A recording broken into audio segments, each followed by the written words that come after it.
I els arqueòlegs han de superar molts obstacles per poder accedir a la cova on s'ha fet la troballa. Fins i tot han necessitat l'ajuda d'espeleòlegs experts per fer l'últim tram de camí.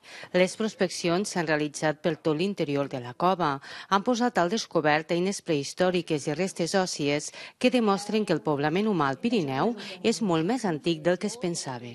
Trenco una mica amb l'esquema que teníem fins ara, que és que el Pirineu estava poblat només des de fa 10.000 o 11.000 anys.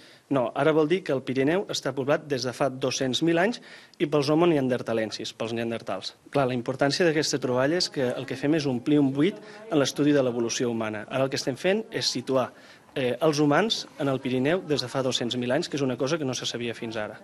La troballa més important és aquesta eina de 200.000 anys d'antiguitat. És un bifaç, és una troballa excepcional, és una eina de pedra que van fabricar els neandertals. És l'excepcionalitat d'un jaciment com aquest, que hagi conservat uns materials tan antics justament en aquesta zona.